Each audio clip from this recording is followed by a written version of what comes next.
kebun kita, taman kita kecil ya, sempit ya, kalau tempat parkir kita belum ada atapnya gitu kan. Jadi kita ketika kita selalu berpikir seperti itu, maka kita tidak akan pernah bisa berkembang atau mengembangkan sekolah kita tercinta. Nah kemudian selanjutnya di sini ternyata Bapak Ibu, saya akan sedikit mengenalkan ada 7 ternyata ya dalam modal utama yang kita jadikan sebagai alat untuk kenali sumber daya yang menjadi aset sekolah. Ini menurut Green dan Haynes 2016.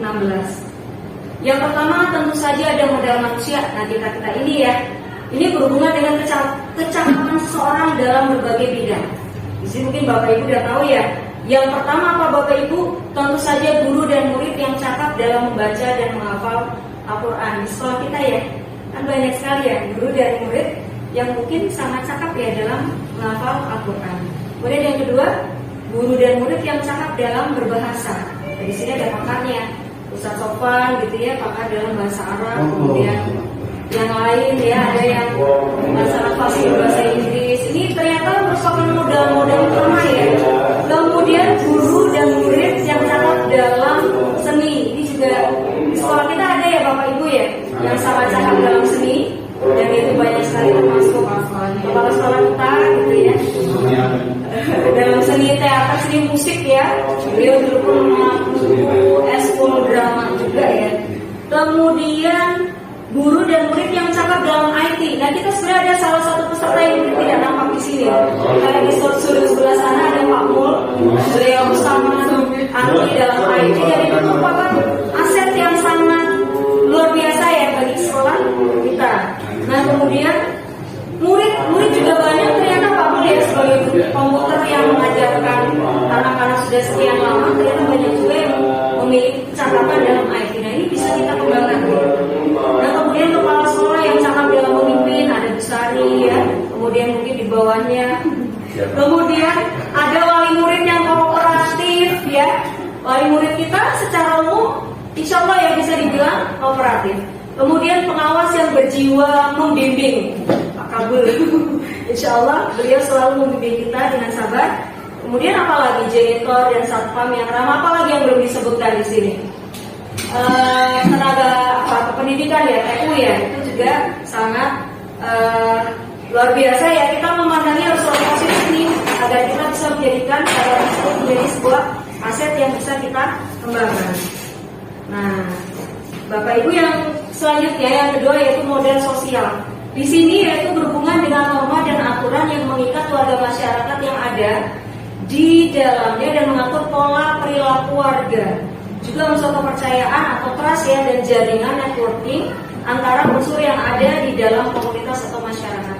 Dari sini kita otomatis sebuah sekolah yang berdiri di tengah-tengah lingkungan masyarakat, otomatis kita ada dan selalu berinteraksi meskipun mungkin durasinya kita tidak bisa menentukan secara pasti ya. Itu pasti kita akan ada namanya pejabat sekitar, Pak RT, Pak RW, itu ternyata bisa kita jadikan aset juga ya untuk mengembangkan sekolah kita ini. Kemudian tokoh masyarakat di lingkungan kita pasti ada ustadz-ustadz gitu ya. Nah itu juga kita merupakan sebuah modal sosial untuk kita jadikan sebagai aset sekolah. Kemudian puskesmas, ada juga zakat sukses. Apalagi ini kira-kira Bapak Ibu modal sosial yang belum saya sebutkan? Banyak ya. Mungkin kita pernah bekerja sama, ingat gak yang dulu apa namanya kita deklarasi anti bullying, itu ada lembaga Puspaga atau mungkin yang lain gitu ya. Insya Allah nanti kita juga akan bekerja sama dengan BNN ya bisa ya. Insya Allah. Kemudian yang ketiga ada modal politik. Nah di sini politik di sini jangan diasumsikan sebagai politik kayak partai atau mungkin yang hubungannya dengan politik praktis di negara kita yang demokratis. Tapi di sini di garis bawahi yang perlu kita garis bawahi adalah aset sekolah untuk melahirkan kebijakan-kebijakan yang berorientasi pada peningkatan kualitas pembelajaran. Jadi kata kuncinya kebijakan. Nah di sini contohnya ya mungkin Bapak Ibu sudah bisa menebak ya. Jadi kebijakan sekolah mengadakan pelatihan bagi guru itu ternyata sebuah strategi dari kepala sekolah untuk meningkatkan kompetensi guru. Kemudian kebijakan maka kurikulum terkait JP ya, jumlah jam pembelajaran dari Senin sampai Jumat. Pasti juga di situ ada, di balik semua itu ada strategi yang ingin dicapai.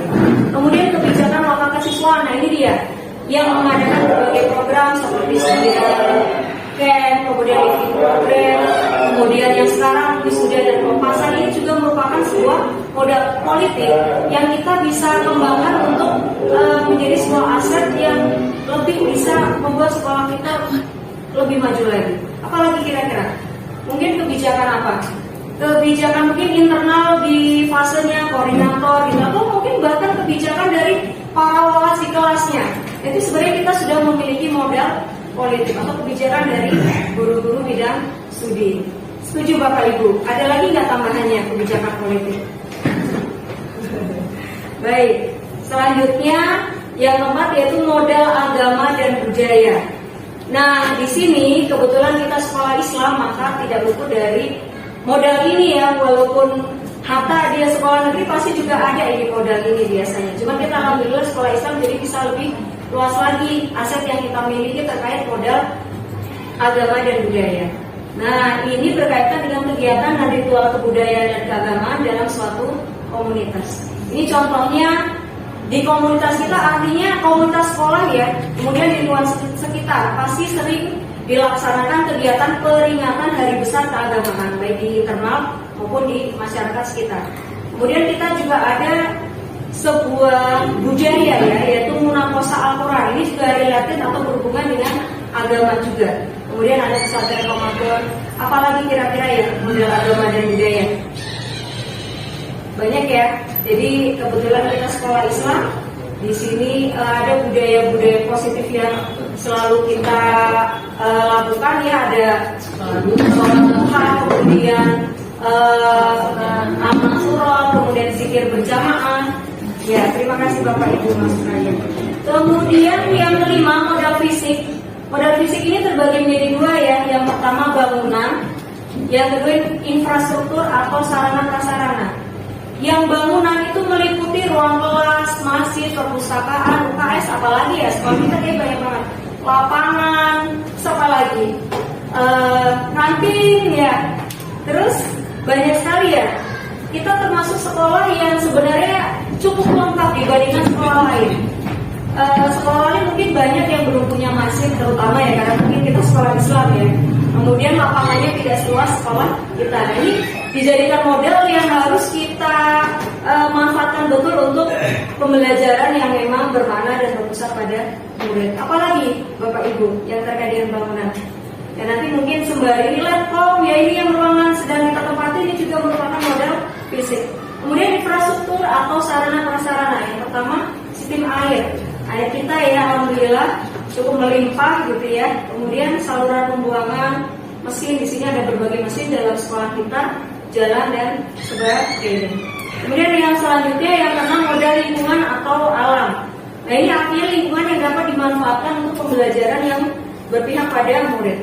Banyak sekali di sekitar kita di dalam lingkungan sekolah maupun di dekat di sekitar di agak di luar tapi dekat ya dengan area sekolah itu ada taman, kebun di internal, kemudian di sebelah sana agak keluar itu ada peternakan ya, peternakan ayam, kemudian apalagi yang di sini industri roti, itu merupakan area-area lingkungan sekitar yang kita bisa kelola dan manfaatkan untuk pembelajaran ya.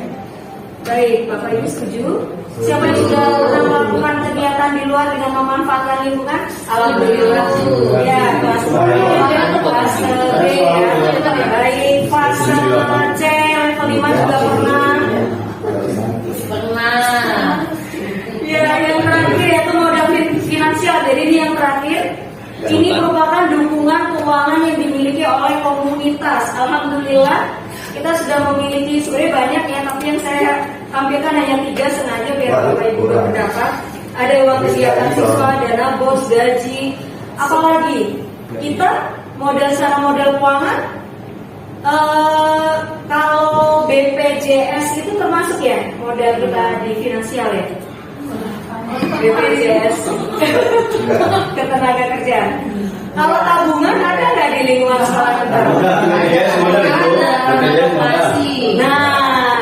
Nah ya, cuma cara pandang kita ya sudah nggak masalah kita belum punya koperasi, kita manfaatkan aset yang ada. Mudah-mudahan nanti dengan modal manusia dan modal yang lain kita bisa mendirikan koperasi. Optimis ya, kita bikin prakarsa perubahannya nanti.